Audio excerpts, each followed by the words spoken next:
Good afternoon, everyone. Welcome to the press conference post the Central Board meeting today. Today we have with us Honorable Finance Minister Srimati Nirmala Sitharaman, Minister of State Dr. Bharat Karach, Minister of State Shri Pankaj Chaudhary, and respected Governor Shri Shaktidas Das, along with our Deputy Governors. I welcome all of you for this press conference. Sir, would you like to indicate the names? Or no. I'll follow? Yeah. Sir. So, ma'am, with your permission, we'll start the. So, first of all, I'll call out Ms. Deepshika Sikarwar, Economic Times. My question is to Governor. Sir, in the budget speech, SM has mentioned, a para on financial sector, which includes prior pre-consultation and also setting timelines for regulatory applications.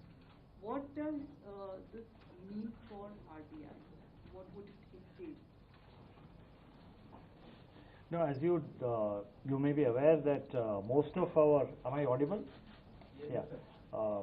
Whenever any new policy measure is taken, when any new regulatory guideline or any other announcement is made in the, made by the Reserve Bank, the budget suggests that Reserve Bank, or for that matter, measures taken by other financial sector regulators, there has to be some amount of advanced consultation with the stakeholders. Already we do consult. It's not as if consultations do not happen. And if you recall, even in the last monetary policy announcement, we have made an announcement relating to penal interests. There also we are issuing a draft circular. We are not issuing the final circular because we want the views of the stakeholders, namely the regulated entities, the banks, and also any other stakeholder, any player in the financial sector or in the market, any member of the public to give suggestions. So we are already doing it.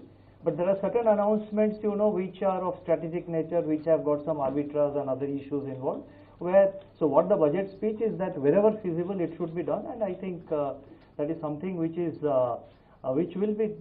partly being done, and it will be done going forward. And so it brings in that perspectives. The need for after issuance of a circular, the need for corrections or amendments will get significantly reduced. But already we are consulting on quite a number of cases. There is advanced consultation.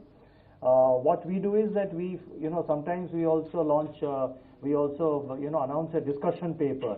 We circulate a discussion paper. For example, this climate-related steps which we have announced in the last monetary policy statement. Last year, in July or August, we had issued a discussion paper on climate change and its impact on the financial sector. So based on the discussion paper and the inputs which we have received, we have announced 3 measures, and other measures will follow.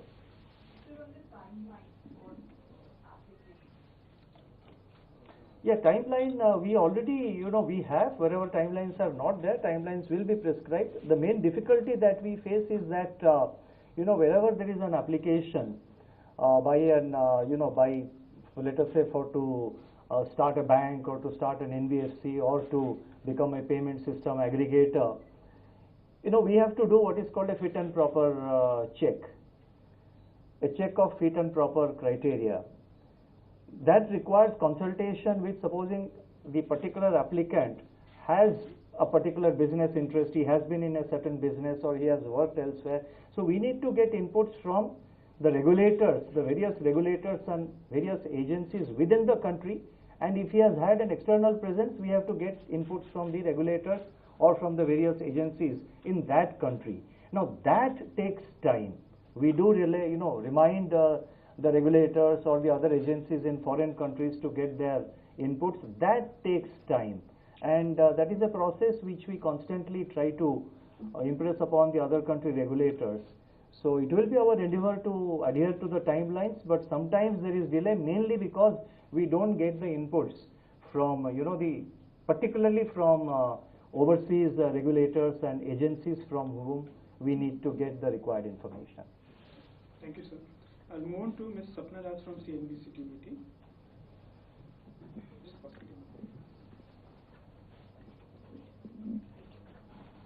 Good afternoon, ma'am. Good afternoon, sir. Two questions. First, to the governor, sir. In the MPC for FY24, you're projecting inflation at 5.3%. Have you factored in crude at around 95 odd to a dollar, slightly lower than the $100 benchmark that you had kept last year? So, is that a safe number to go with, given the geopolitical risks? Just yesterday or day before, Russia again has cut output by around 2 lakh barrels per day, for instance. Second, sir, so far there has been a price freeze on retail prices of fuel, petrol and diesel. So far, whenever the projections have been made, you have done it sans that impact. And in case in the coming time, we don't know when, if the price freeze goes away, depending on the international projections, whatever the market prices. So how do you see that trajectory impacting your inflation? That's one. Second, ma'am, a slightly different question, ma'am. SC has raised concerns on the Hindenburg Adani matter. The apex court has suggested that the framework, the investor framework, may have to be relooked with the finance and SEBI as a regulator. Also, there could be some corporate governance issues that need to be addressed. So, how would you look at this scenario? Your assessment. You have also made some comments earlier as well. Thank you very much.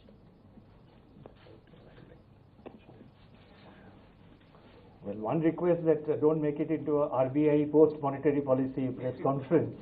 But on the oil assumption, we have assumed, yes, $95 per barrel. The average this year has been $93 per barrel. Starting from the beginning of the year, when immediately after the beginning of the war in Europe, the oil prices even crossed $120 per barrel. So the average is about $93. And all factors have been taken into consideration. The forward markets are giving a much more benign picture with regard to the oil prices. But we have been very conservative in our assessment. And our inflation projection of 5.3% for the whole year 23-24, we have said that the risks are evenly balanced. So if the oil prices remain, go down significantly, and if there is advantage of other commodity prices, it will work, to our favor in terms of leading to lower inflation. But if the demand for oil due to opening up of the countries and due to the higher growth in other countries, then the oil, the commodity prices may go up. But having said that, I would like to add that as I have said in my statement the other day, that the global economic outlook does not look as grim as it did, let's say, about 6 months ago. The talk of a deep recession in many countries, including advanced countries, that is behind us. Now, the talk around the world is either a softer recession or just a global slowdown. So therefore, the risks are evenly balanced. We have to wait and see how it plays out. Sapna, I'd like to ask you to repeat your question.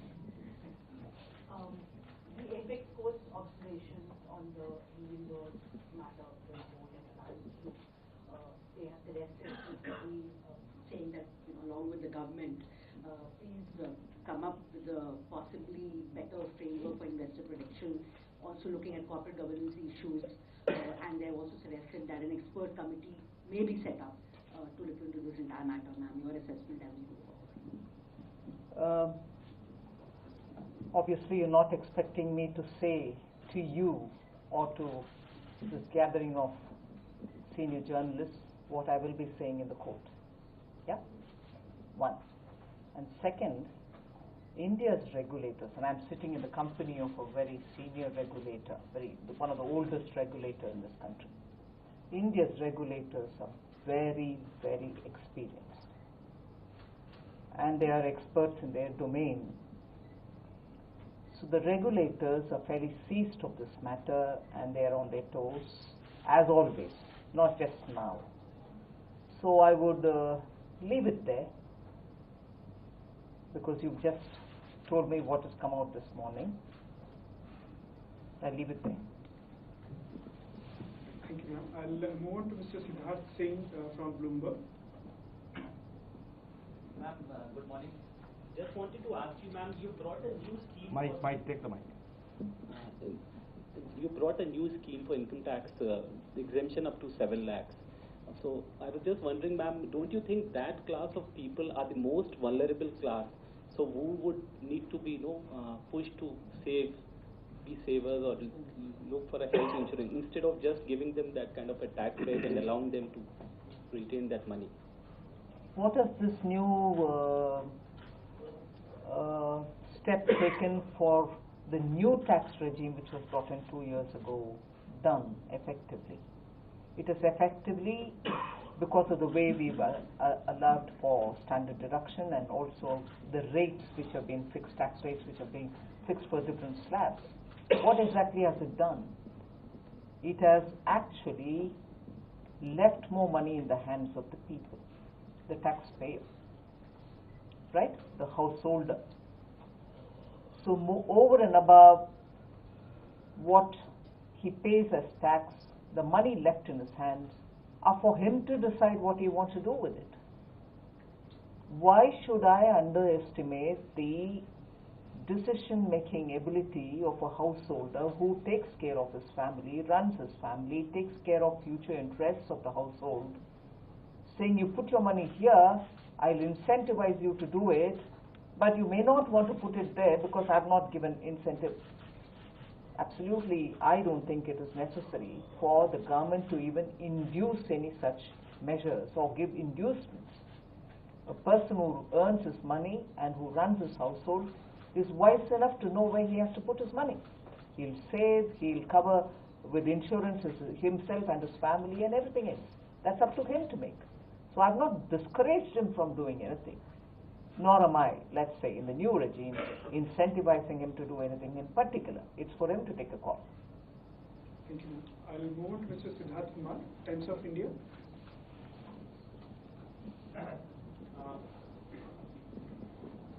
Ma'am, there is this new credit information mechanism that you've proposed, and since both of you, RBI and government, are here, if you could just help us understand if things like, is it just for corporates or is it also going to extend to individuals in the future? You see, the bill is under preparation and it is under discussion. It is under, between the regulators and the government. A lot of discussion has happened, which led to the announcement in the budget. I think the draft bill is getting ready. It will be introduced, of course, that is something which the government will decide, but the draft bill is getting ready and it should be getting finalized soon. And basically the idea is to quicken the process of credit sanction and credit flow to the borrowers. Lot of information is required by a bank before a loan is sanctioned. The idea is to create one registry where, to the extent possible, considering issues of privacy and other things, and to the extent possible, the idea is to provide a 360-degree kind of information system which will be readily available to the lending institutions to ensure that it quickens the process of credit flow. That's a broad objective. Rest of the details of the bill, it will not be proper for me to spell out because it is under discussion. The bill will get finalized and it has to be first introduced in the parliament. Thank you, sir. Anirudh Sharma, Dainik Bhaskar.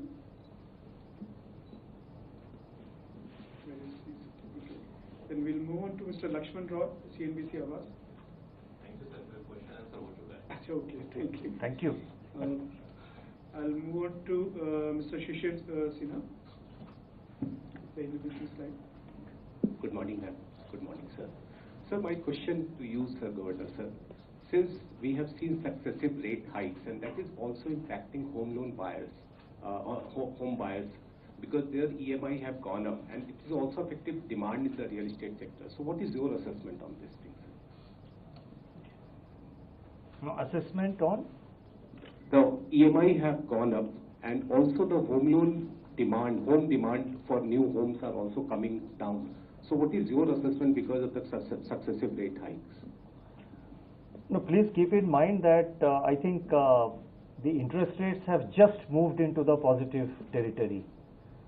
We had negative interest rates for the last 3 years, and persistent, the continuation of negative interest rates for far too long can create instability in the financial system.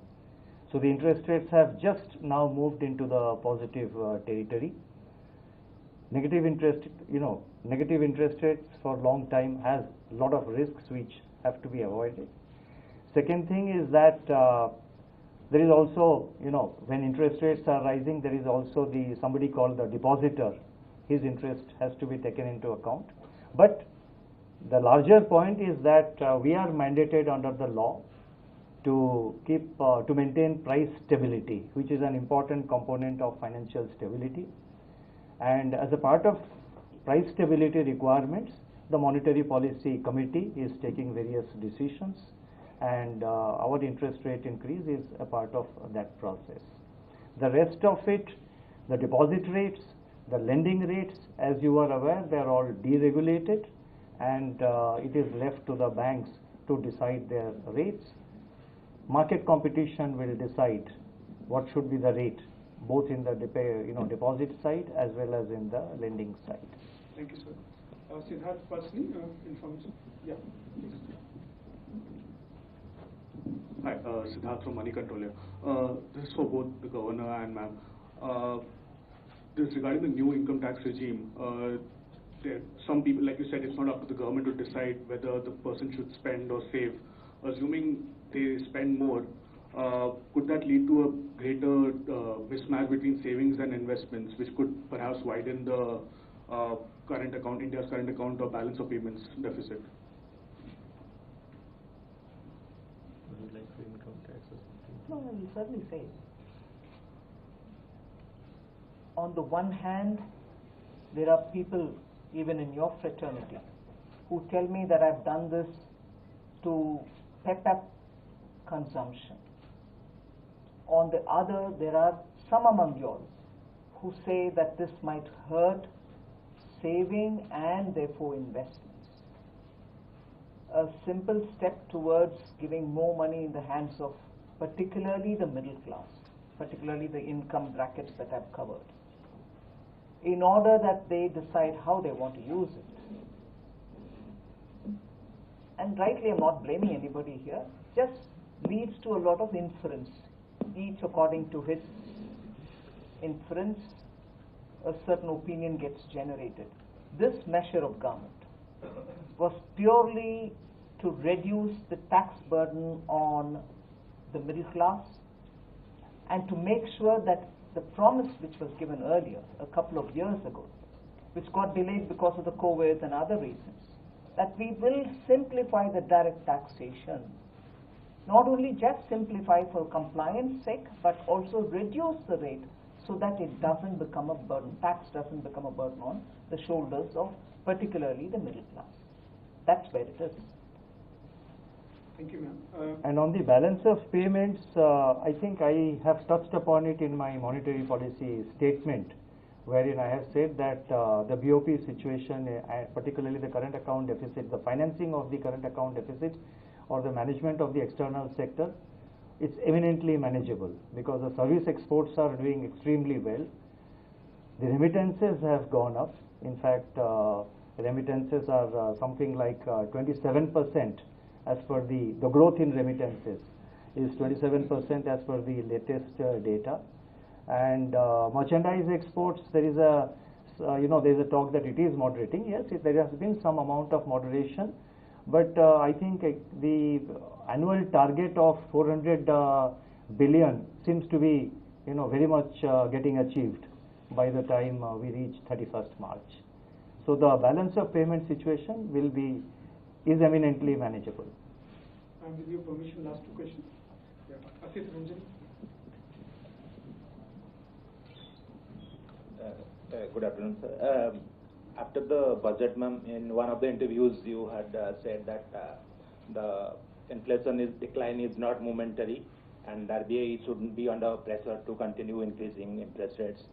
but obviously the... Oh, did I use these words? I'll read it out. Yeah, it might benefit me. Quote me. He said, when the question was asked whether RBI can take a more relaxed view on monetary tightening, you said, I suppose yes. The fall in the inflation doesn't seem to be just a momentary or 1 month affair. It should sustain itself in the process of coming down, and therefore there shouldn't be that much pressure on the central bank to keep the pace of increasing the rates, but the MPC will take a call. Lots more words in it, right, than what you brought it down in a reductionist fashion. Yeah. So with that background, ma'am, how did the discussions went in the meeting? And even without that background, it went on very well.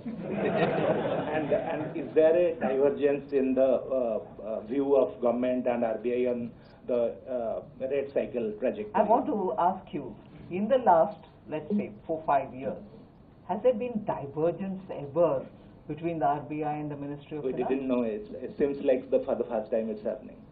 I'm asking you, did you see anything in the last 5 years? First time it seems it's happening. First time it's happening now. Who gave you the information? I'm asking, ma'am. Thank you, ma'am. Sailesh from eminent. Ma'am, इस budget में जो है crypto currency को लेके कोई जिक्र नहीं किया गया है, तो इस पे रेगुलेशन वगैरह की बात चल रही थी, उस पे कोई अपडेट है क्या? कब तक इस पे रेगुलेशन वगैरह आ सकता है? नहीं, बिल्कुल आप एक विषय जोड़िए ना। बजट में कुछ नहीं कहा गया इस बार। हाँ, इससे पहले एक बार शायद मैंने कुछ बोला है, उससे हट करके या अलग से कुछ तब से लेकर अब तक कुछ नहीं बोला गया।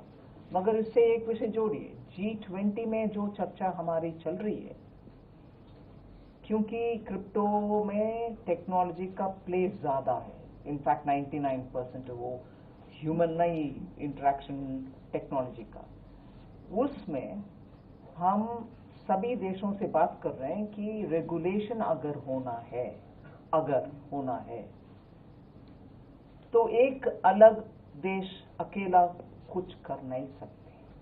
इसीलिए सबके साथ बात कर रहे हैं, क्या कुछ स्टैंडर्ड ऑपरेटिंग प्रोसीजर हम बन पाएंगे, जिससे अगर सब लोग उसके रास्ते पे चलते हुए एक रेगुलेटरी फ्रेमवर्क हम बना देते हैं, हम इफेक्टिव रह पाएंगे। सो ये सब चर्चा में विषय है, इसीलिए कुछ नयापन नहीं है जो मैं बोलना चाहती हूँ हमारे बजट में, इसीलिए नहीं बोला। और G20 के साथ चर्चा अभी जारी है, इसीलिए कुछ नया बोलने का नहीं है। धन्यवाद। Friends, with this we come to the end of today's press conference. Thank you, Honorable Finance Minister, Honorable Minister of State, Dr. Karan, Shri Chaudhary, and Governor. Thank you all for being here. Have a good day. Thank you.